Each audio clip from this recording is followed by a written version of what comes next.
Hello दोस्तों, आज हम लेकर आए हैं फिर से एक नई कहानी। अगर आपको अच्छी लगे तो लाइक करें, शेयर करें, सब्सक्राइब करें। रात बीतने को आई, किंतु वकील साहब की आंखों में नींद नहीं थी। सारी रात वे अंधेरे में ही कमरे की छत की ओर आंखें गड़ाए ताकते रहे।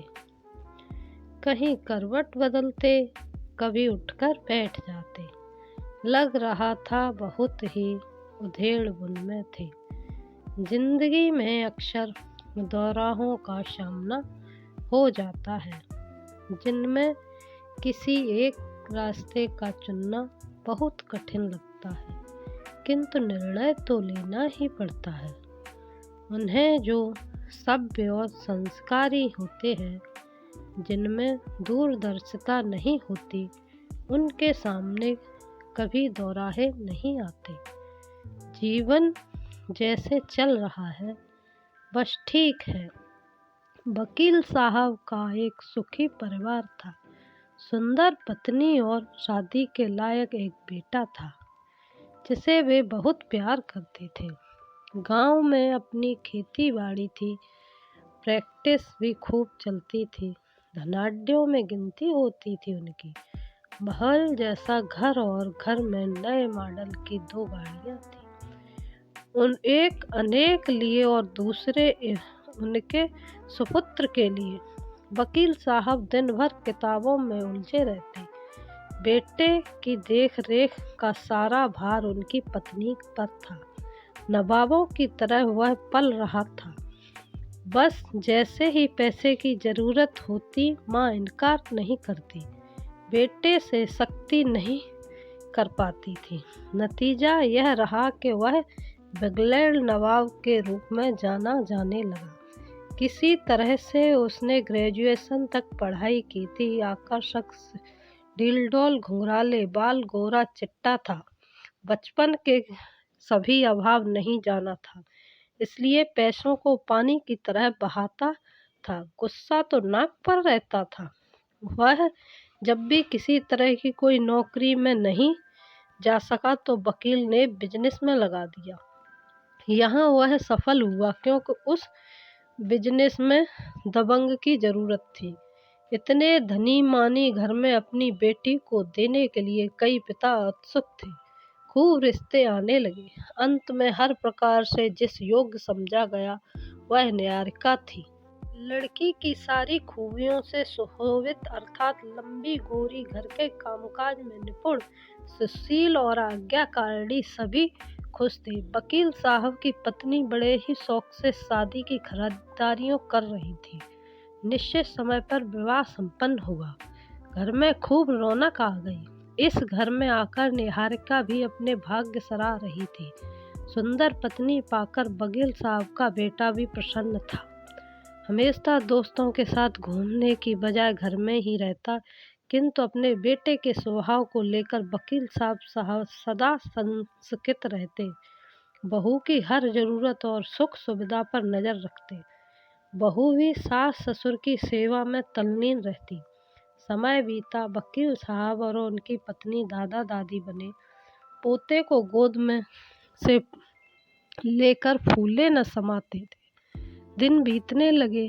एक दिन वही हुआ जिसका डर था। सभी लोग डाइनिंग टेबल पर बैठे खाना खा रहे थे।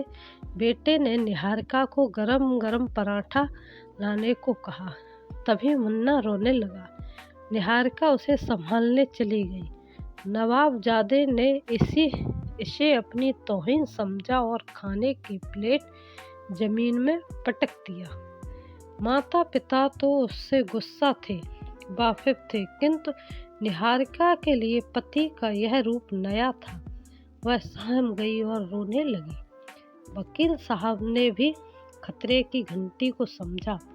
किसी तरह से बहू को समझाया। निहारिका बच्चे के कारण उस पर अधिक ध्यान नहीं दे पाती थी। इस कारण वह रईसजादा अधिकतर समय घर के बाहर बिताने लगा और बुरी संगत में पड़ने लगा। उसके बाद इस तरह की घटनाएं अक्सर घटने लगीं। मैके के अच्छे संस्कार लेकर आई थी, इसलिए घर को अखाड़ा नहीं बनाना चाहती थी। हर समय चुप रहने का प्रयास करती। निहारिका की चुप्पी वकील साहब के बेटे की हिम्मत बढ़ाती गई। अब वह कभी कभी निहारिका पर हाथ भी उठा देता था। यह निहारिका को बहुत बुरा लगता, फिर भी सास ससुर का ख्याल करके चुप रह जाती, क्योंकि उनसे कोई शिकायत नहीं थी। गुस्सैल तो वह था ही, किंतु हर समय मारपीट का माहौल निहारिका को बर्दाश्त नहीं होने लगा। अब तो वह किसी रात घर में भी नहीं आता था। वकील साहब की चिंता बढ़ती जाती थी। बेटे को समझाना चाहा, लेकिन उसका मन तो कहीं और उलझ गया था। वह निहारिका की ओर देखना भी पसंद नहीं करता था। एक बार निहारिका का मन हुआ कि वह सब कुछ छोड़ छाड़ कर वापस मैके चली जाए, किंतु संस्कार यह कदम उठाने की इजाजत नहीं दे रहे थे। एक दिन तो हद हो गई। वह नशे में धुत लड़खड़ाता हुआ आया और पत्नी को घर से निकल जाने का आदेश दिया। वह सकते में आ गई। उसने ससुर जी की ओर देखा। वकील साहब ने उसे समझाने की कोशिश की, किंतु वह कहाँ समझने वाला था। उसने उनके साथ भी बदतमीजी से बात की। निहारिका कुछ बोलना चाह रही थी तो नवाबजादे ने उसे जोर से धक्का मारा। अचानक हुए इस प्रहार को वह झेल नहीं पाई और गोद में मुन्ना भी था। दोनों ही औंधे मुंह गिर पड़े। उसने किसी तरह मुन्ने को तो बचा लिया, किंतु खुद उसका सर जमीन से टकरा गया। सर से खून निकलने लगा। मुन्ना बेतहास रोए जा रहा था। माँ ने कुछ कहना चाहा तो उन्हें भी चुप करा दिया। परिस्थितियां बेकाबू हो गई थीं। वकील साहब बेटे की इस हरकत से बहू के सामने शर्मिंदगी महसूस कर रहे थे। समय पर बेटे पर अंकुश न लगाने का परिणाम सामने आया था। उन्होंने डॉक्टर को बुलाया और बहू की मरहम पट्टी करवाई। डॉक्टर से उन्होंने झूठ बोल दिया कि बहू सीढ़ियों से गिर गई है। अभी तक निहारिका ने अपने मैके में कुछ नहीं बताया था। वह पढ़ी लिखी लड़की थी। जहाँ तक हो सका उसने सहनशीलता दिखाई, किंतु कब तक, यह सवाल उसके जहन में बार बार उठने लगा। मुन्ने के भविष्य का सवाल भी सामने आया था। आखिरकार उसने घर छोड़ने का फैसला ले ही लिया। अश्रुपूर्ति नजरों से उसने सास ससुर से विदाई ली। वकील साहब के पास कहने के लिए कोई शब्द नहीं थे। निहारिका पिता के घर के दरवाजे पर खड़ी थी। उसे विश्वास था कि पिताजी उसका साथ जरूर देंगे। कांपते हाथों से उसने डोरबेल बजाया। दरवाजा पिता ने ही खोला। बेटी के सर पर बंधी पट्टी देखकर उनका कलेजा मुंह को आ गया।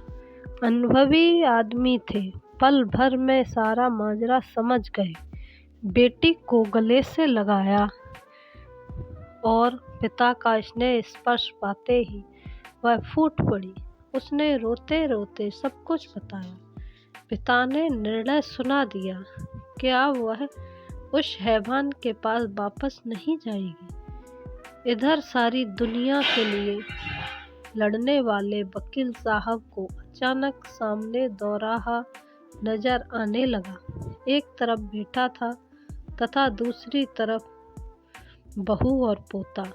इसी उधेड़बुन में उन्हें सारी रात नींद नहीं आई थी। बेटा को घर छोड़ने के लिए कहें दिल यह मानने को तैयार नहीं था। बहू जिसने कभी शिकायत का मौका नहीं दिया, उसे कैसे बेघर कर दें। उनका दिमाग काम नहीं कर रहा था। बहुत सोच विचार कर उन्होंने फैसला ले लिया। पत्नी मानने को राजी न थी। उसे भी समझाया। वकील साहब बहू के मैके पहुंचे। निहारिका और उसके पिता ने आग भगत में कोई कमी नहीं छोड़ी। वकील साहब ने कहा, बहू घर चलने के लिए तैयार हो जाओ। निहारिका के पिता की ओर देखा। पिता ने कहा, क्षमा कीजिए वकील साहब, मैं आपकी इज्जत करता हूँ, किंतु बेटी को न भेजूंगा। मुझे उसकी जान पर खतरा नजर आ रहा है। शॉर्ट टेम्पर्ड व्यक्ति कब क्या कर बैठे इसका कोई ठिकाना नहीं। आप यहाँ आते जाते रहें, पर निहारिका को न भेजूंगा। मैं आपको विश्वास दिलाता हूँ, ऐसा कुछ न होगा। मेरा घर बहू और पोते का है। अपने बेटे को मैंने घर से निकाल दिया है। निहारिका सम्मान के साथ वहाँ रहेगी। वकील साहब ने दृढ़ता से कहा। निहारिका के पिता अवाक रह गए। ऐसा भी होता है कि बहू के सम्मान के लिए इकलौते बेटे को घर से निकाल दें। जिसने भी सुना वकील साहब के न्याय पर दांतों तले उंगली दबाकर रह गया। वकील साहब बहू और पोते को आदर के साथ घर ले आए।